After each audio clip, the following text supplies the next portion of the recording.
So good morning and Jai Hind everyone. We are discussing NCERT exercise 7.2 which is based on congruency. Till now in our previous classes we have already studied the congruency criteria, that was SSS, SAS, ASA or AAS and RHS. Okay?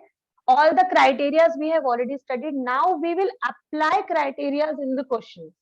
So question number 1 of exercise second, question number first is, which congruency criteria do you use in the following questions? ठीक है, अब यहाँ पर देखिए आपको figures दिए हुए हैं, आपको क्राइटेरिया का नाम पहचानना है केवल, ठीक है. सो आई एम टेलिंग यू 1 और 2, आप उसके बाद के ट्राई करके देखेंगे, ठीक है. सो this is 1A, this is B, this is C, ABC हो गया नाम. थर्ड वाले का नाम, सेकंड वाले का नाम है D, E, and this is F. Now in the question it is given, it is written also given. Given का मतलब होता है क्वेश्चन में पहले से दिया हुआ है, ठीक है. क्या दिया हुआ है, let's read it. AB is equals to DE. अब देखो यहाँ पर, यहाँ लिखा हुआ, all of you please first you look at here. AB is equals to DE दिया हुआ है, तो हम क्या करेंगे, हम एक सेम साइन यूज करेंगे जो चीज इक्वल है उसके लिए, ठीक है. तो यहाँ पर क्या है, AB is equal to D, तो ये हमारे पास AB इक्वल हो गया DE के, तो हमने क्या कर दिया, एक सेम साइन मार्क कर दिया दोनों में, ठीक है, जिससे हमको आइडेंटिफाई हो जाए कि ये इक्वल है. सेकेंड चीज दी हुई है BC is equal to EF. Okay, BC is equal to EF. Now BC कहाँ है, ये है, और EF अगर हम इसमें भी यही साइन मार्क कर देंगे तो हम कंफ्यूज हो जाएंगे, तब हम क्या करेंगे, डिफरेंट साइन यूज करेंगे. So this time double line हमने कर दी, ठीक है. इससे ये समझ में आ रहा है कि ये वाली साइड इसके इक्वल है, ये वाली साइड इसके इक्वल है. अब आती है third condition. The third condition is BC is equals to EF, we have written, sorry, AC is equals to DF. This is AC. AC is equals to DF. So I have marked 3 lines. ठीक है. Now see the question and now you can see both the figures. May I know from you all which criteria are you finding that it will be applicable here? इस triangle की तीनों side दूसरे वाले triangle की तीनों sides के equal हैं. Which criteria do you think it will be applicable? Yes, absolutely correct. The answer is SSS. Okay, so आपको कुछ ज्यादा नहीं करना है, आपको सिर्फ लिखना है SSS criteria. ठीक है, this question is completed. Now move on to the second question. In second question I will be writing it directly, ठीक है, without writing down the question. So this time the name is different. What is the figure now? Look at here, इस type का figure बना हुआ है. Here also the figure is looking like this. Here this is R, this is P, this is Q, this is Z, this is X, this is Y. Now let us mark one by one. ZX is equals to RP. ZX is this, is equals to RP. Mark कर दिया, same sign. Second is RQ is equals to ZY. RQ कहाँ है, ये है. RQ is equals to ZY. I have also marked this. Move on to the third one.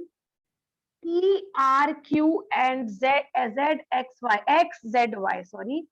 PRQ. This is the angle. 3 alphabets में लिखा हुआ, it means we are talking about angle. And यहाँ पर the angle is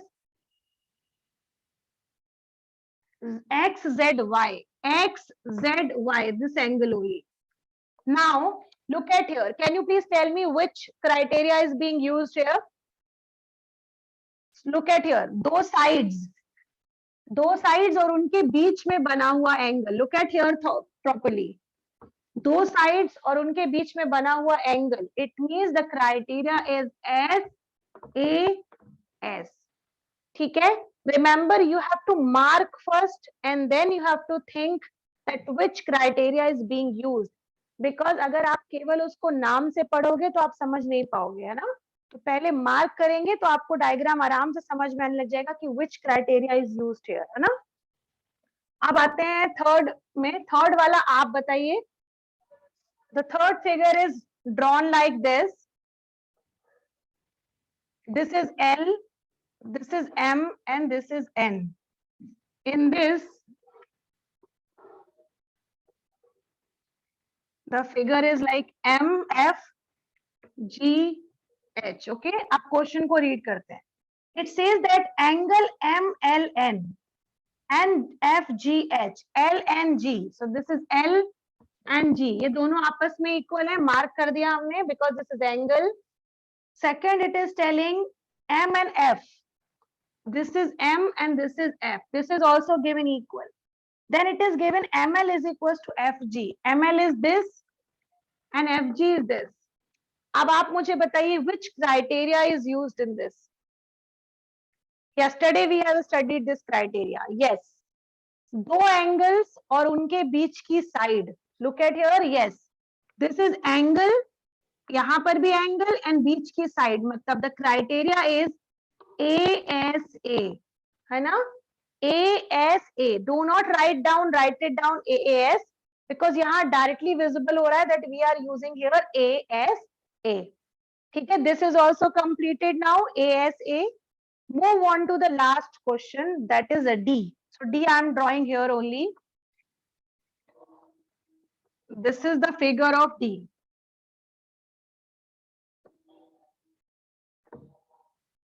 ठीक है, यहाँ this is right angle, this is equal, this is equal, this is equal, this is equal, and the name is E. Here it is D, here it is A, here it is B, and here it is C. सबसे पहले अगर गौर से देखो तो you will find that right angle, और right angle में criteria लगता है RHS. तो अब हमें देखना है कि क्या RHS की पूरी चीजें यहाँ पर हमें मिल रही है कि नहीं मिल रही है. अगर मिल रही है तो RHS राइट एंगल ट्राइंगल है तो उसमें RHS कैन बी अप्लाइड, है ना. विल बी ओनली अप्लाइड नहीं आएगा, can be applied. So let us try this.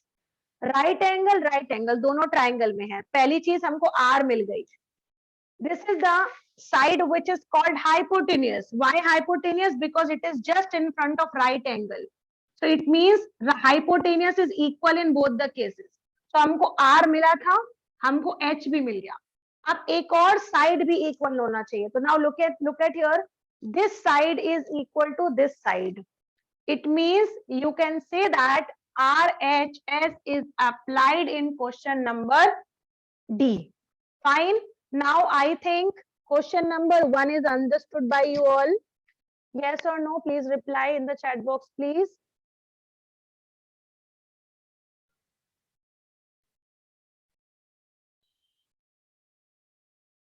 Now question number 2. Question number 2 says that you want to show that ART is congruent to triangle PEN. देखो, अब आप उस तरीके से समझिए जैसे मैंने कल आपको समझाया था कि आपने ये चीज देख ली कि आपको इसको कॉन्ग्रुएंट करना है. इसका मतलब आपको किचन में जाना है. ठीक है, आपने पहला टारगेट, आपको किचन में जाना है. दूसरा चीज आपके पास पहले से दिमाग में है कि हमें डिश बनानी है SSS. क्वेश्चन में ये चीज पहले से मेंशन्ड है कि आपको ART कॉन्ग्रुएंट दिखाना है PEN के, और किसके थ्रू दिखाना है? SSS के. I am talking about question number 1 of second. उसमें देखो पहले से लिखा है if you have to use SSS criterion then you need to show.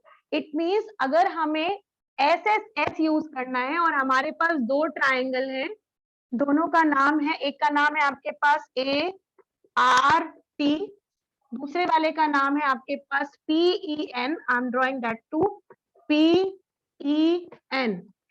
So now understand it thoroughly and tell me कि अगर आपको डिश बनानी है SSS तो आपको कौन कौन से इंग्रेडिएंट चाहिए हैं. अब आपको सिर्फ ये पता लगाना है कि कौन कौन सी चीजें आपको मिल जाए तो आप कॉन्ग्रुएंट निकाल सकते हो. ठीक है, सो यहाँ पर नाम पहले से दिया हुआ है. What do you think? AR किसके इक्वल होना चाहिए? What do you think? RT किसके इक्वल होना चाहिए?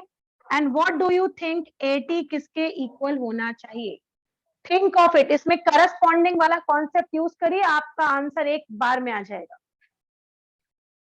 Because we have to make this congruent. So इसी से हमें सब कुछ लेना है. Yes, very good. I can see the answer who are writing here. Very correct. AR should be equal to PE. अगर AR इक्वल हो जाए PE के तो हमें एक साइड मिल जाएगी. करेक्ट. ओके. हमें दूसरी साइड भी इक्वल चाहिए. सो RT इक्वल होना चाहिए EN के.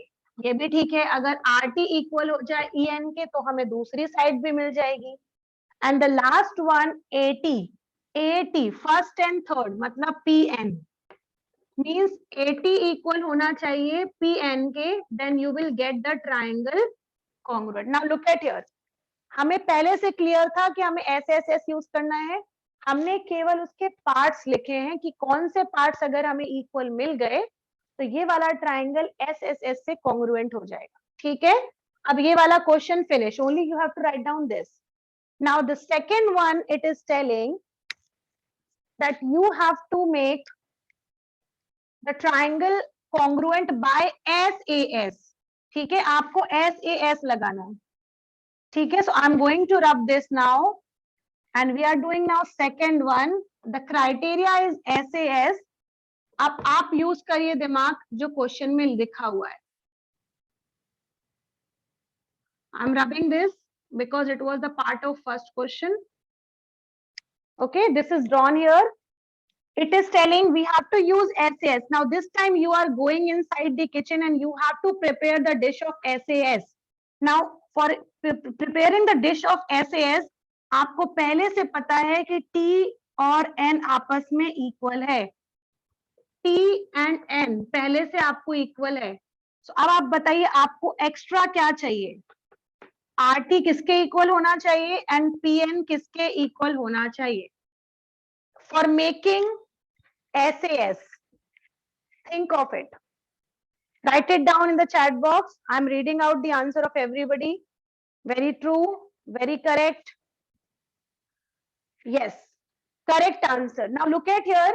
हमें यूज करना है SAS बेटा. और A हमको पहले से दिया हुआ है. देखो इसमें A हमें पहले से पता है कि ये वाला एंगल ही हमें इक्वल लेना है. ठीक है.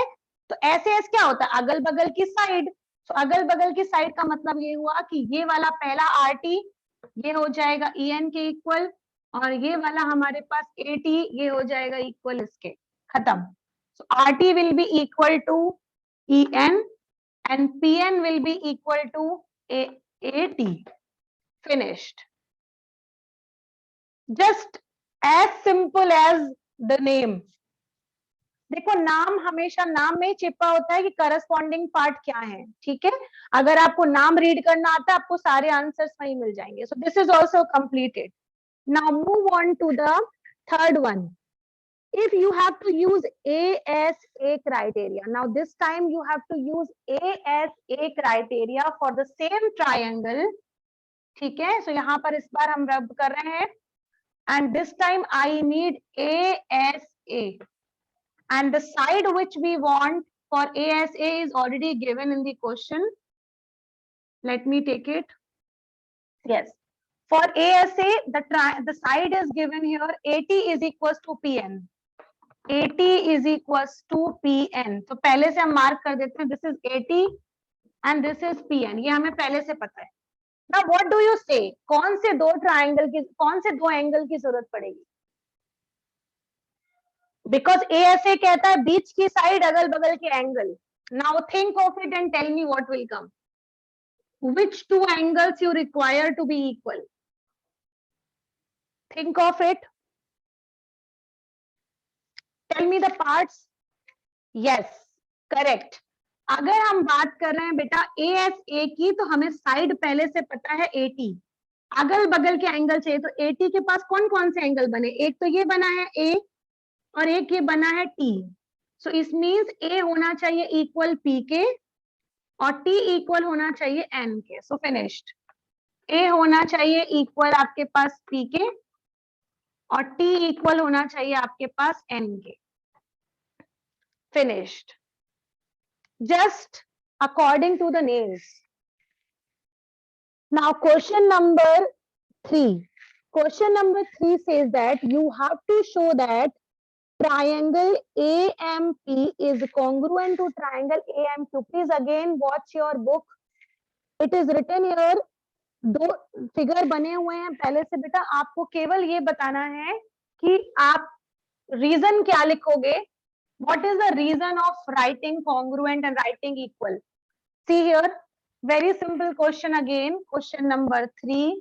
Diagram is again drawn here.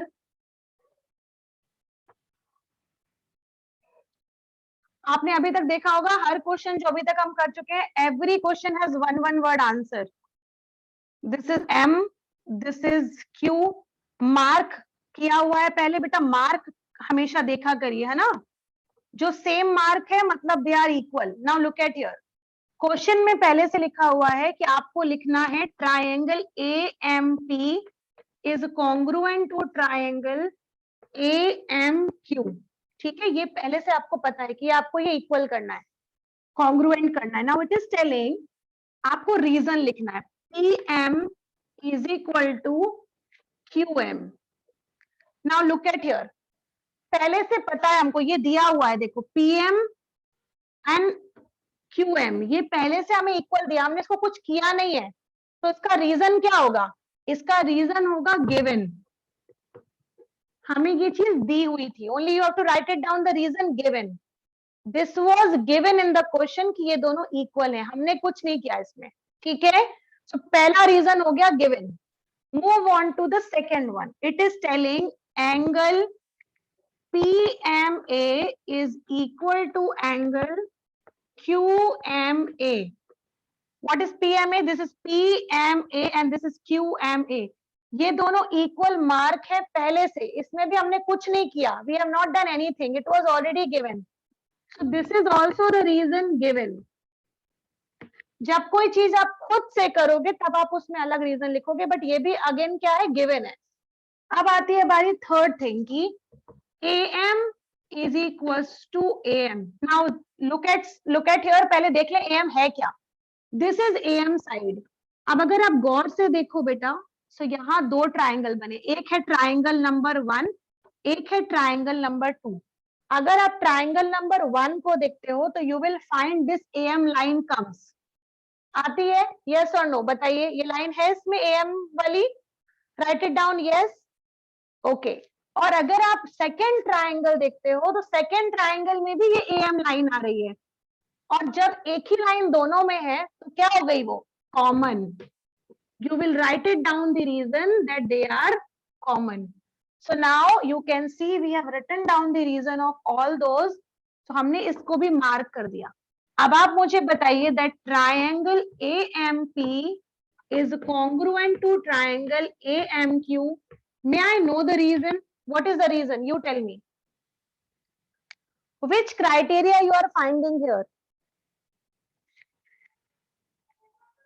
Okay, very good. See, this is side, and ये है बीच का angle. It means the criteria is SAS. Finished. Yes, because they are congruent by SAS. Now question number 4 में देखिए बेटा, आपको लिखा हुआ है दो ट्राइंगल हैं ABC और PQR. एंगल A दिया हुआ है 30, एंगल P दिया है 30, एंगल Q दिया है 40, एंगल B दिया है 40, एंगल C दिया है 110, एंगल R भी दिया है 110.